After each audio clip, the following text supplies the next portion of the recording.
Hello and welcome to Talking with Trailblazers. I'm your host, Kendra Losee, and I'm really excited about today's interview. I know I say that a lot, but today we have a very special person on the show. Jacklyne Volpe is here, and she is the co-founder and CEO of, founder and co-owner of Gaia Provides, and she is here to talk about CBD for your pets. So we're going to be talking about what you need to know before you launch a pet line, and that's something that we haven't touched on pets here in the group, and I'm really excited about that because it is a very unique audience and unique niche, and they have their own needs. And so I'm excited that Jacklyne is here to talk with us today. Welcome, Jacklyne. Hello, thank you for having me. Absolutely. So, as we get started, can you tell us a little bit about how you ended up starting Gaia Provides and working with pets in particular? Yes, actually, so the start of Gaia actually goes back a few years before I formulated the company. My old dog was starting to experience that whole aging process, and she had a lot of arthritis. And, she was pretty old at the time. She was 12. And it was a friend of mine who had mentioned hemp, and this was back in 2014 2015, and there wasn't much around for it, especially for pets. So we gave it a try, and it really worked for her. It was about 3 4 weeks of using it every day for her that I noticed a huge difference. So I was like, wow, this stuff really works. And then when I started to explore the market more, there's just a huge lack of pet products. um, so I decided I needed to make something out of my own selfish needs for my pets. And then it worked so well, like I said, for her, that we've since shared it with a lot of other people, and it kind of turned into Gaia Provides in 2018. So It's so nice when that happens organically, right? And yeah. there's a lot of women in the group who've created their companies for this exact same reason. When you start to look at where the need is and helping yourself first and your own family first, um, it's really important. I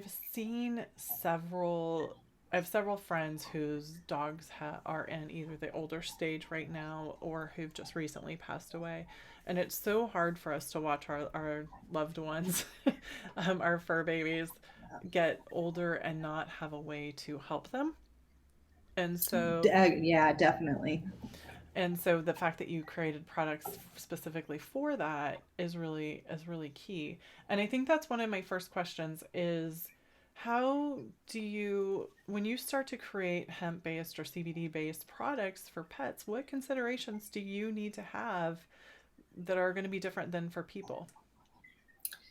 Yeah, so my background is in environmental science, natural resources, and I did my graduate studies actually in cannabis, um, with regulation and policy. So I am very science driven type of person. So everything that I do, I really look to, research that's going on. And that's not just research here in the US. A lot of people are like, well, there's not much research on CBD, and but if you start looking outside of the country, you can find quite a bit. So my biggest thing when I'm looking to develop a product or whatnot is first I'm looking at the research that's currently out there. And we've got some great studies that have gone on for pets, and CBD use in Colorado and several other states, where they were looking at things like osteoarthritis, and now more recently seizure studies that are going on. So there's definitely research out there that we utilize to back our formulas and help determine how much CBD we're going to use, what type of hemp extract we're going to use as well, Hmm. because not all hemp is created equal. There's many different types of hemp extract out there and many different sources to get it from, and so that's a really big thing for us.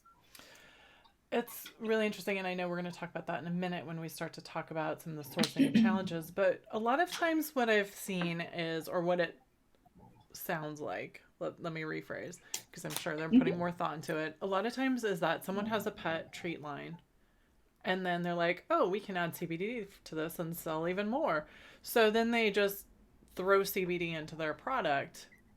And I always feel like it needs to be more than that, or at least of how they explain it needs to be more than that. Can you talk a little bit Yeah. about that? Yeah. So one of the other things that I really focused on initially, because again, during 2015, when I was looking at this products for my dogs, there was like maybe one or two types of treats available, if that. And there were a lot of full spectrum tinctures out there on the market, which, we don't recommend using for pets. Um, and then the thing is you're spending money on this, and is your pet going to eat it, right? That's what you want. The point is to administer it to them. And with the treats, I was finding my dog was not interested in eating what was out there. And as much as we like to be like, let's go super healthy for our pets, we want sweet potato and cranberry and the peanut butter treats. The fact is your pet is a carnivore and are really driven by meat. And so we make a truly meat-based treat. And that is, we found, has been really effective way to deliver the CBD to them. It blends really well with flavors and things too.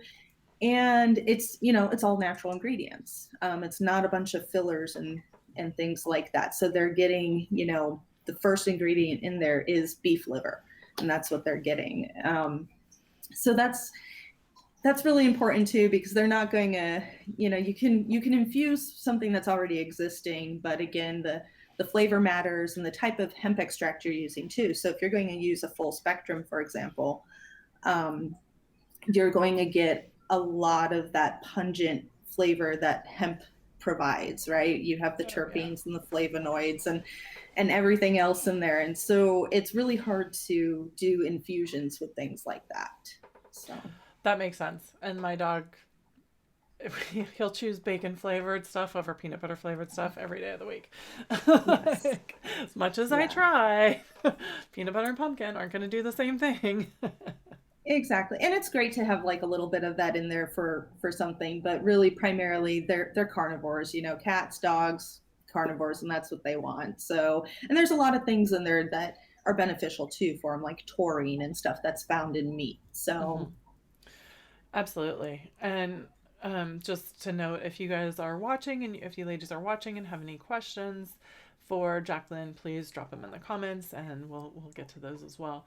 So, one of the things that I think is really interesting is that as you've started your company, because, once again, CBD hemp based pet space is different than regular just here's your dog treats space, which is also important, but not the same. And so there's very specific challenges that we face when we're building products for people. What are some of the bigger challenges that you've run into or come across when creating these products for pets? yeah. So there's there's a few things because we want to be in the niche of therapeutics, right? We want to be used as something that is an alternative wellness, that's a therapeutic benefit to your pet. So we do things that um, contain other ingredients that can be identified as therapeutic. So for example, our hip and joint has chondroitin, MSM, and glucosamine and things like that. But I would think that just like people products, we still have a lot of limitations as far as being able to, say certain things and make certain claims. And that's a challenge, because the places we target are places like your vet office or your holistic shop. And really, they want to know, well, what's the therapeutic benefit? And right now, until laws change, and like I said, I'm sure it's very similar for people, just like pets in this regard, you can't really, list out and be like, these are the therapeutic benefits. So that would be one area. The other thing is just being an ingestible in general is there's until, that bill passes the Senate and we can hopefully, fingers crossed, get CBD put down as a supplement. It makes it hard for us to operate. We're just kind of in this gray area as far as doing infusions with it. So that's definitely a challenge. And again, I think these are really similar to challenges people face in the human sector of CBD as well. And we've got very similar things with manufacturing and stuff, GMP requirements and everything. There's, it's regulated very similarly with other types of food and cosmetics. I think I want to step back for a second because one of the things you said I think is really interesting because I feel like the benefits to people, even though we can't talk about them and make claims, I feel like they're becoming more and more known. Now, Yes. do you find if you can't make claims for pet products, how do you answer questions like how will CBD, what will CBD, how can I use it for my pet? Yeah, so we actually get a frequent one asked with like what people should notice when using CBD with their pet, Oh, right? yeah. Which is very similar. You have to be careful in how you answer that. And what I like to do is I always point people to the research that's being done currently. And we let them know based on the research, these are results that have been seen, when using hemp-based products. Um, and then, I let people know from my experience anecdotally. I am not a vet. I am not a doctor. I'm not giving you advice in that capacity. But from my personal experience, anecdotally, I can tell you what I've seen from my dog. And that's usually how I will approach a conversation like that. I think it's so interesting. And is that your parrot that or your bird that it's just totally agreeing with you? Like, yeah, we should be able to Yes. make claims. There are many pets running around this house right now, and probably a lot of strange noises that you'll hear coming out of here. So apologies. No, I feel like it's much better. I don't want to buy pet treats and pet supplies from someone that doesn't have any pets. There you go. Yeah. Like, I want to know that you have pets, that you love your pets, and that you care deeply about Yes. them the way I do about my dog. They are my children, and I probably spend far too much on them, and they're a little spoiled. So, one of the other questions that I have then is how do formulations or your approach to products for pets vary from pet to pet, right? So, whether it's dogs or cats or birds or, fish or what have you. Yeah. So, Maybe well, not fish. first, from the people perspective to the pets, we don't utilize THC, right? Mm-hmm. That's one thing. Even though you're allowed this limit, we use broad spectrum hemp extracts. We use other formulations of isolates and things like that, but we do not use any THC. So no full spectrums. I first off recommend to everybody, please do not use full spectrum on your pets. They may or may not be able to handle it, but it has really bad psychoactive effects on pets, Oh, and cats in particular. So you wouldn't want to be on some bad acid trip and not know about it prior, right? So don't do it yeah. to your pet. Um, as far as from species to species, the endocannabinoid system, the ECS, everybody talks about that. People have, pets also have one that's very similar. It's a little more sensitive in some regards. Mm-hmm. And for our dogs and our cats, um, we can do very similar formulations regarding like amounts of CBD, and what we recommend for the body weight Okay. is how we base it. And again, we draw on this based on current research. Now, there's not a lot of research right now showing dosing amounts. They're starting to develop that. My dog is going just being silly. Um, but they're developing that right now, and we follow those things very closely, and we take that into consideration in our formulas. And also the carrier oils or the other ingredients we're utilizing, you want to make sure that they are fit for so No they're worries. Don't worry appropriate about for it. the type of pet that they are. My cats don't necessarily eat everything that my dogs eat. Not to say that, um, they can't have beef. There's plenty of cat foods made with beef and things like that. But when we're considering these things, we try to consider, where they are on the food chain and get things as close to that as possible for them. With that said, we don't make products for every type of animal out there. I'm not going to tell somebody to give it to their avian or their reptile, because there's not research out there to support that right now and the effects on them. But we do products for domestics like cats and dogs, and also for livestock, because we have some preliminary research going on with livestock, and that is actually, one area that can really use it, because livestock are very heavy. They experience a lot of arthritis throughout their life. So whether you have a horse or a goat or anything like that, it can possibly be beneficial for them. So It may possibly.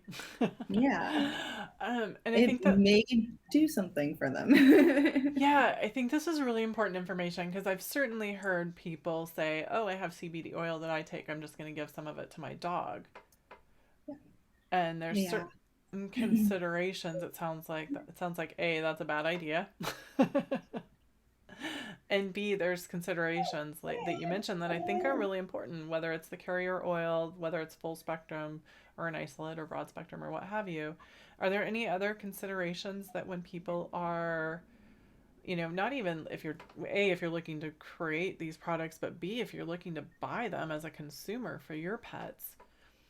Yes. So obviously, we all know about COAs.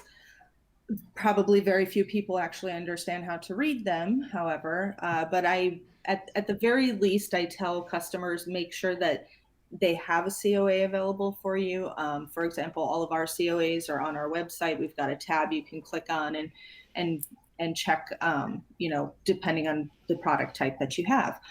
Uh, with that said, there's always consult your vet if you're uncertain about, giving something to your pet, or if your pet's on other medications. Definitely consult your vet. I know not everybody's vet wants to talk about CBD, Mm-hmm. so in that regards, you can always reach out to us. We're always happy to try to funnel you to a vet maybe in your area, or one that we know of that is familiar with it and is comfortable talking to you about it.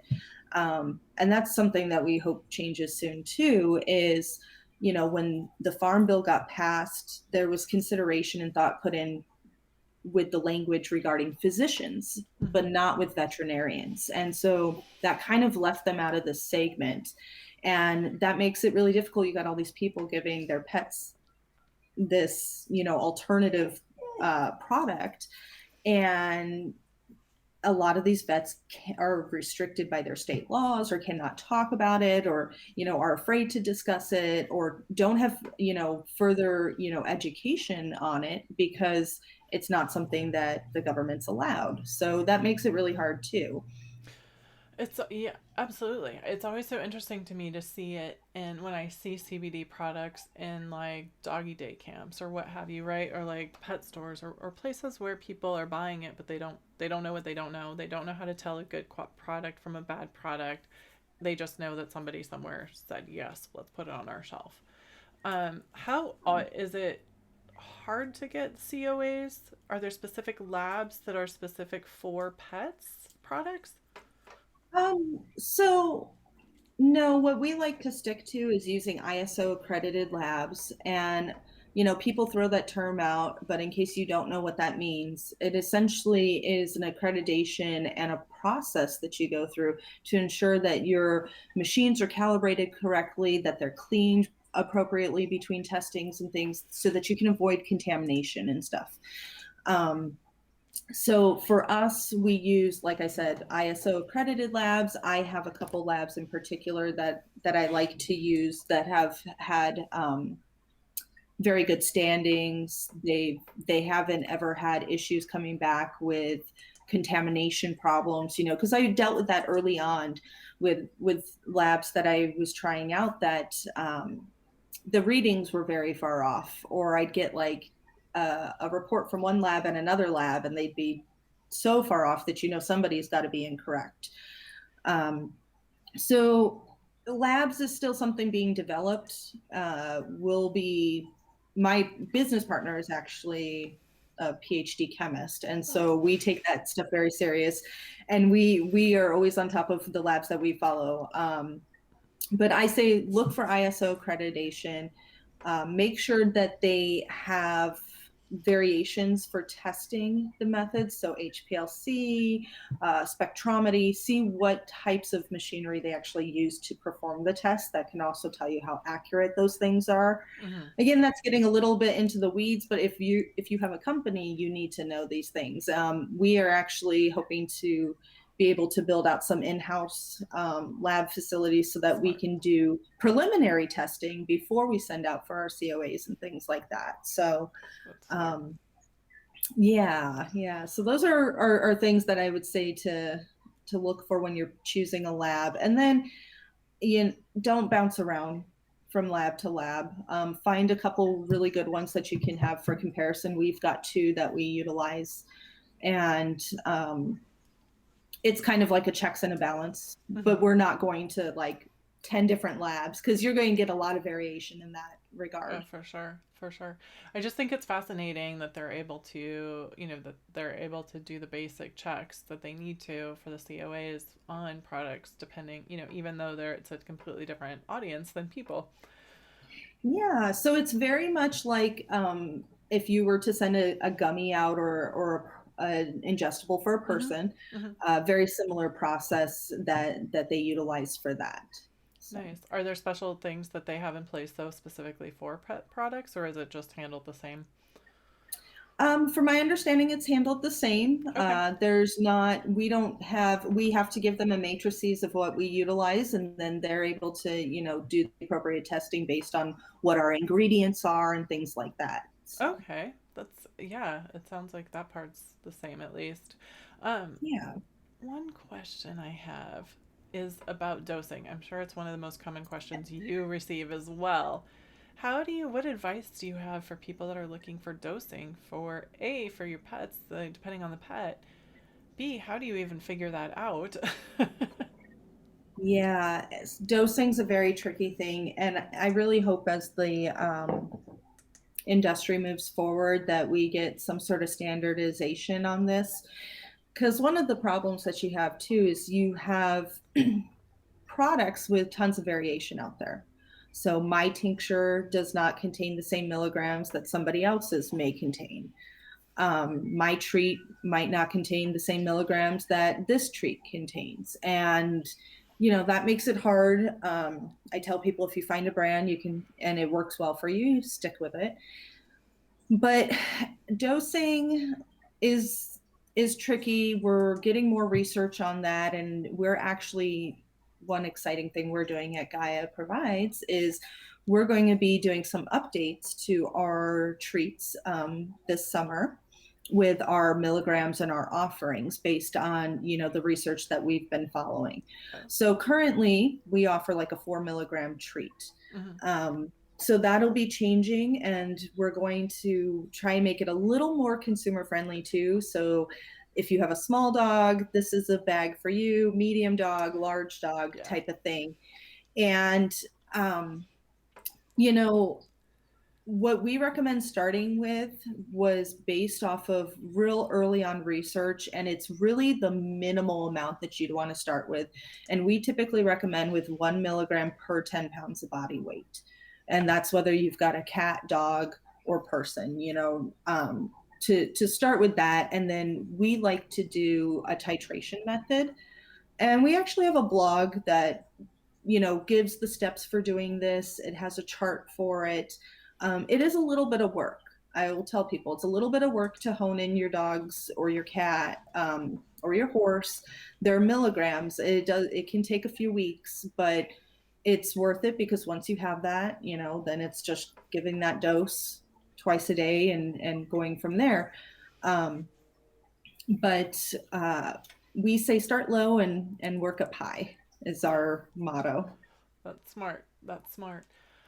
One of the things that I think is really interesting is just the approach that you take with your company, with your business partner, in terms of really focusing on the pets and how they can be a benefit honestly from these products and from having CBD in them. As a business owner, what advice do you have for other business owners that might just be starting out in this space?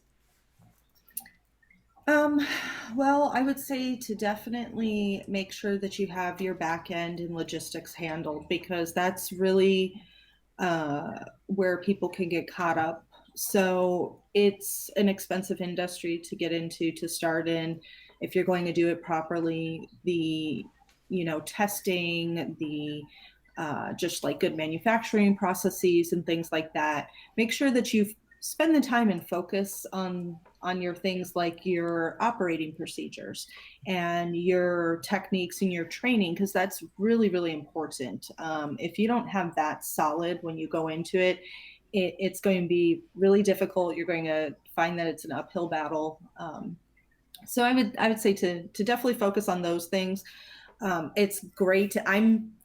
I am a compliance and regulation person, but I am also highly hyper focused on product development. And so I have had to pull myself away from that at times and be like, okay, I need to put my efforts Mhm. into this and focus on that. So as much as the product development is very important. There's a lot of other back end and logistical things that need to be handled too. So don't forget about those. For sure. One of the things that you said earlier was when we were talking about the challenges is the changing regulations, yes, but also the supply chain. You mentioned you have two labs that you work with. How do you recommend that other people who might be starting out deal with potential gaps in the supply chain? Yes, supply chain. I learned some hard lessons last year with that. Um, so we actually wanted to onboard another company who had hemp extraction that we were interested in, and it sounded really great, and just maybe a little too great, maybe too perfect. But we had done some of what we thought was our due diligence and whatnot, and apparently not well enough. And I ended up with a product that we couldn't use, and that's one of the worst things you Oh want to do, no. is end up with something you can't use, right?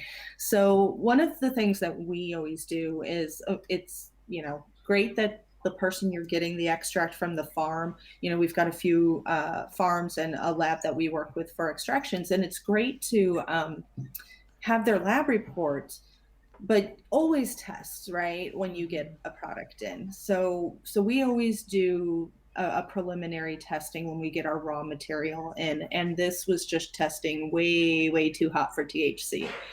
um, so one of the things I learned about was supplier agreements. Make sure that you take the time to write up supplier agreements. What are your requirements for your product, and what do you expect of this supplier? And if the supply, if that supplier doesn't agree to that, then you need to go find somebody who can fit those requirements for you.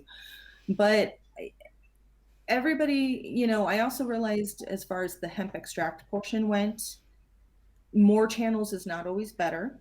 Hmm. Having good quality channels that are reliable is really the most important thing. Um, as far as our other ingredients, I do expand my supply channels out a little bit more than I would with my hemp extract, right? I'm very particular about that. But for example, our beef liver. Um, So I live in Arizona. One of the 5 C's for our state is cattle. It's pretty big out here. There's a lot of farms out here. So we partner with several family farms out here for our beef liver. We actually partner with the university as well. Mm-hmm.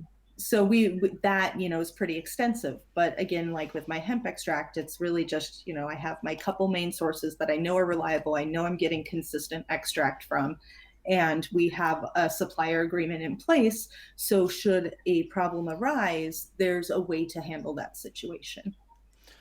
And I think that's really good advice for everyone, right? Whether you're doing people or pet products, making sure your supply chain is intact and with people you trust.